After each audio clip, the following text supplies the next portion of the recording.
Hi guys, this is Drew from Northridge. Wanting to show you guys the iPad app that Behringer has called XiControl. It's downloadable through Apple, through the App Store. This is not available for any Android devices. This does work for any of the iPads and the iPad mini. And I've mixed on the iPad mini with the app, and it is very nice. I do find that the mini is just fine for mixing. It doesn't seem too small. So if any of you guys have the iPad mini, don't fret. It still mixes just fine with it. So once you install the application, we're going to go ahead and open it. And so once it pops up, it'll be very blank. You can kind of play with it in an offline mode if you would like. But once you want to connect it to your mixer, you need to be on the same Wi-Fi as your mixer is connected to. I just made a video just a little bit ago explaining how to connect your iPad into the mixer and the things that you need to know. But once we are connected to the same wireless router that the X32 is connected to directly, we will go ahead and up in the left-hand corner, there is this I and a little Wi-Fi symbol. So we'll go ahead and click there. And we have the X32 console IP address. So we're going to click right there. And we're going to type in the IP address of the mixer. So the IP address of my mixer is 192.168.201.2. And then we can hide the keyboard and then press connect. And once it connects, that little window disappears. And now we have our X32 remote controlled by the iPad. So I'm going to go ahead and show you the different screens on here, the different options that we have, and the amount of flexibility that we have for adjusting things. So first things first, to navigate, we have the different selections up here. So we have 1 through 8, 9 through 16, 17 through 24, 25 through 32. It's basically packs of 8 faders. And so when we go up here, we have our aux ins. So we have all 32 channels plus the auxiliary inputs. We have our effects layers. And then we have our buses. So bus 1 through 8. Bus 9 through 16, and then we have our matrix feeds, center and main. All of those faders are on one page, and then we have our 8 DCAs. And so that's basically the configuration of the iPad. So you can put 2 iPads right next to each other if you wanted to have the DCAs on one side and the 8 faders on the other, that you can kind of move around and adjust instrument mixes and your DCAs at the same time. You can connect up to 10 devices to your X32 at one time. So that also includes the XiControl app on your PC. So you know, I've actually sat down and mixed with the 2 iPads. It was pretty fun, but one works just fine. So I'm going to go ahead and show you guys the setup stuff, kind of configuration of the app here. The 2 main things that I find, 3 actually, that I find really important. Mini meters. This is pretty cool. I'm going to go ahead and turn these off. When you download the app, this is pretty much how it's going to look with the stuff up here. So if you want to, you can go to Setup, and mini meters basically will up here show you the meters of the console as it's going. So if we press on, it'll start showing you where what's happening on the console as far as the metering goes. Now, one thing is, if your iPad starts to run slow or if the connection starts to get a little laggy, if you want to speed it up, one thing that you can do is turn the mini meters off, and it will speed up things and make it a lot less laggy. But if you have a good iPad and a good solid connection, you shouldn't have any issues with that. Mini faders is the next one down. This gives you an overall picture of where your faders are on the console versus the app. So if I was to go ahead and move fader 8 on my console, you'll see it move right up here. Very neat. Cool. So you can kind of get an overall picture of where everything is as far as the meters go. The last thing is the rotary gesture, and this is mainly for adjusting things like channel gain for your preamp, any of your equalizer settings, stuff like that. Basically, you can change your gesture to either up and down, or you can spin it. I really like the up and down because it just kind of is the natural feel of a fader. So I'll go ahead and show that to you guys here in a little bit. So back to home. If we were wanting to go ahead and adjust something in one of our in-ear monitor mixes, say. So I have 6 in-ear monitors. So my main vocalist, she's on in-ear 1, which is bus 1 inside the board. So we have the Sends on Fader button, which acts just the same as the Sends on Fader button inside the X32. So we go ahead and press Sends on Fader. And now we have all 16 buses that we can select and change. So we go click on 1. And now I can visually see down here where my mix is in ears. Now, one thing, the mini meters stay to what the main mix is. So if I was to go adjust this, it's not going to actually adjust it up on the top mini meters up here. So you can see that. Cool. So say she needed a little bit more electric guitar, I would go ahead and press this and pull it up. Now, one thing which is nice about the meters, doesn't matter where you click, it won't allow you to do anything until you reach the fader itself. So if you click down here accidentally, it's not going to automatically jump. And you don't want it to because then your mix would just kind of be going everywhere if you accidentally clicked somewhere that you didn't want to.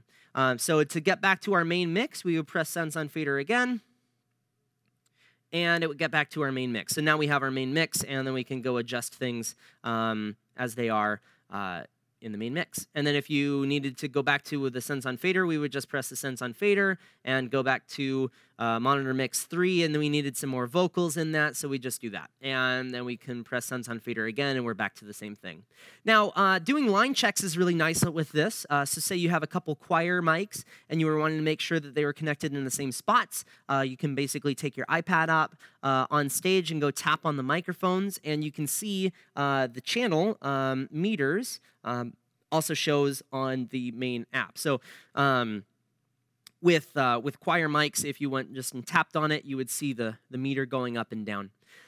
Now, say you were wanting to go ahead and adjust some of the main things on the specific channels. So we can go ahead and press Guitar 1. And the way to get into the detail, the quick way at least, is you can go ahead and press on the icon. And so once we're here, we have our panning left and right, which is right here. We have our volume of the fader of that channel. And then if we were wanting to switch channels, you can use these arrows left or right. So we can go to our electric guitar or page over one more to the other one. You can select your source here. Basically, you can just go ahead and press input 10 or input 11, things like that. We have our 48 volt for the phantom power that we can turn on or off. Delay, we can change the delay on this. Our low cut, we can adjust here. I find that the low cut in the EQ is a little bit more nice to look at because it actually shows you a graphical representation of it. We have our polarity switch. It's not called a phase switch. It's called a polarity switch. I wish that people would actually get the correct terms for things like that. Reason it's called polarity and not phase is because this switches the positive and negative wires. It doesn't actually change things as far as timing goes. The delay would actually be more considered phase than this switch, but that's a different conversation. We go over to our gate, and we can go ahead and adjust things on our gate. And we'll go over to my channel of my pastor. And if we wanted to turn on the gate, we would press that. And now we can see the gain reduction as it's once the gate goes under. And so then we can go ahead and adjust the threshold down. So if we're noticing that it's coming in too early or not enough, or say it's way up here and it's coming in way too soon, we can adjust that. We can adjust everything that we can on the board with the iPad app, but the nice thing is it shows all of it in one picture, so you don't have to worry about going to different layers inside of the X32 with the LCD screen. It just shows all of them here. Over into the dynamics, we have the same thing. We can see the picture. We can see our gain reduction. So we have our threshold, ratio, gain, knee. All of this is here. We can adjust all of it. We can change it to a compressor or an expander. Just literally the same things that you can do on the board, you can do in the app now. There's also the button for turning it on and off is right here. Over in the EQ section, you can see that our countryman has some pretty good feedback points in there. So I'm going to go ahead and adjust a different channel so we won't mess with my mic right now. But my bass guitar, if I was wanting to raise or lower, say the high shelf, basically I have my low cut, my band 1, band 2, band 3, and band 4. These are all my EQs. So we can go press 4, and we can see that it's a high shelf. We can also change the type of filter it is. Okay, so it's a high shelf. And then over here, we can go up or down. And so all we have to do to adjust it is we click on the knob and move it up or down. And then to change the frequency, we can do the same thing, up or down. I find that this is a lot nicer than clicking and rotating your finger. It's just a lot finer of a movement. Our low cut, we can also adjust. We just press low cut, and it pops up with our frequency, and then we can move this up or down. Same thing with any of our mid things. We have our width here, or our Q. So we're going to show you a big one here, and we can change the frequency up and down, same way that we can on the mixer, and we can widen or make the bandwidth narrower. So that's that. We also have sends. And so we can view all of the sends coming from our bass guitar on one screen. So this will show you what's being sent into your different mixes if you're using monitors or in-ear monitors like we do. So we have our 6 in-ear monitors, and those are the volumes that are being sent off to our 6 different musicians. Also, we have 6 subgroups that we're using, and you can see mix 12 or bus 12 is bass, if you can read that. I doubt you guys can, but we can see that that's unmuted there. So you can also do configuration of the board in this. So say you were wanting to put your bass guitar into mix 9, which for me, that's my guitars. You can just unmute it, and then that will send it back into that subgroup. Or if you were wanting to add some effects to it, same thing as on the X32, we can go in and adjust that in there. The naming is really nice. With this, you can change the color just like you can change the icon. But what's really nice, and if you guys have ever tried to title things on the X32, rotating the knobs up at the top just kind of gets a little bit tedious. So it's really nice because you can just go in here and type in bass guitar, and then press return, and then it'll go to the next one automatically. So if you have a big input list and you're just needing to type really fast, you can just start typing, and every time you hit return, it'll automatically go to the next channel, which is really nice. And so that's that. All right, so now we're going to go to the effects rack. And I have all 8 effects racks available to me to adjust. Basically, you can just go in and press on these and rotate them up or down to adjust them. You can change what effect is in this rack by pressing this button over here on the right-hand side. So if I was wanting to go to effect 4 and I was wanting to put in a chorus or something, we can go ahead and rotate this over to stereo chorus. We just click it, bam, it's there. We can select what bus it's what bus it's from. So we can adjust all that here, and then we can mute and unmute all this from here as well. And then if we have a graphic equalizer, we can click that and view it, and then you can adjust these the same way that you would on the mixer. The one thing that is interesting is these are very touchy if you're going to be adjusting something on here. I wish that there was a way that they could make this so you have a full width of the screen that you can use for adjusting this. So if you're doing any adjustments on your graphic EQs for like tuning your system or something, just be careful. the resolution isn't very good for adjusting it like this. But hey, if you're ringing something out and you happen to be using one of these instead of the parametric EQs of the channels, this works as well. And so then, now one thing, if you use a tap delay like me for your vocals, for kind of the, song, that sort of thing, you can't tap the time, and I wish you could. And Behringer, you guys should do that. So you can, to make it so you could just tap this, and then it would actually go to what you're tapping. But you'll just have to do the calculations in your head from BPM to time. And so you can just rotate this up and down for your feedback times. Okay, next thing, scenes. So you can view all of your scenes, and you can title them here. If you were wanting to change scenes to maybe scene 1, all you would have to do is press the number 1, and then it will pop it up here. And then to actually put that scene into play, then you would take this and pull it over, and then now, one thing, if you have your board set up to confirm, if you want to change scenes, and you'll view that right there, it'll say load scene and lose current settings. And of course, I have the confirmations up here, but if you are trying to adjust this elsewhere, you will have to run back up to your board. So if you know that you're going to be changing scenes with the iPad, you need to turn off the confirmation of the scenes. So I'll actually show you guys that real quick, just because I know I'll get a question or two about that here later. Let's see here. So we will press the Setup tab, and then we'll go over to Global, and confirm pop-ups. It's right here. And then the third one down says Scene Load. So we would just rotate the knob right here until it goes down to Scene Load, and we would press that, and so now it's unchecked. So now if we were going to go change the scene, it would not ask for a confirmation. So now your iPad app would work for that. Cool. So back down to the iPad here. All right. There we go. All right. Now, so that's your scenes. You can title things. You can do all of your scene safes in here as well.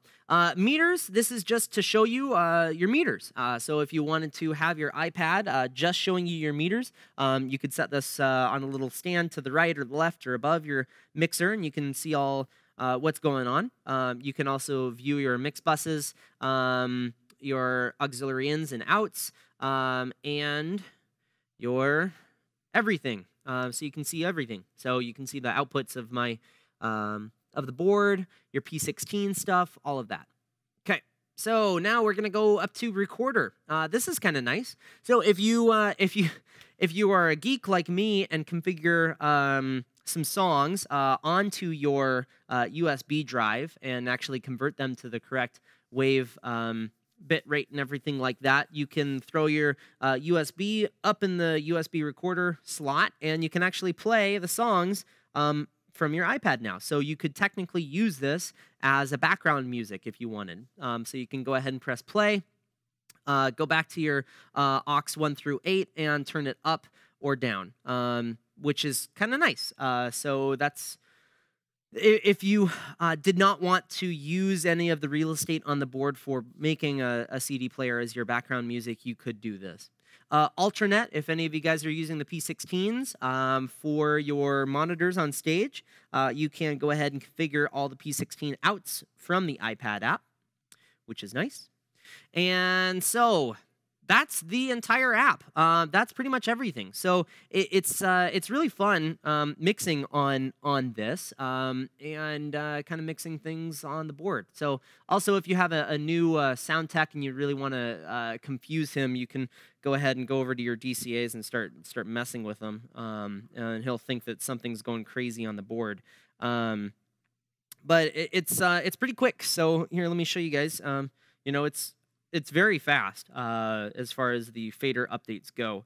So anyway, if you guys have any questions on this, feel free to post below. Otherwise, I'm very happy with this app. I think Behringer has done a really good job with the app that they produced. And also, if you guys haven't noticed, Behringer was at NAMM, and they released a whole bunch more versions of the X32. So now they have a 16, basically, it's all 32 input still, but they have a rack-mountable version. And if you guys saw my video on the setup of the X32 as a bi-amp system with a sub, that same type of thing in that rack mount mixer would be awesome. It'd be perfect for any kind of mobile setup that you have going on. They also have some rack mount versions with and without the 32 inputs on the back of the board. And they also have, so you could set up one of the single rack mixers that they have. It's basically just the core of the X32. It's single rack high. You can throw that in a rack and then have a couple of the stage boxes, and then just use the trusty old iPad. So if you guys have any questions, feel free to post below. Otherwise, look for my other videos that are coming out. Thank you.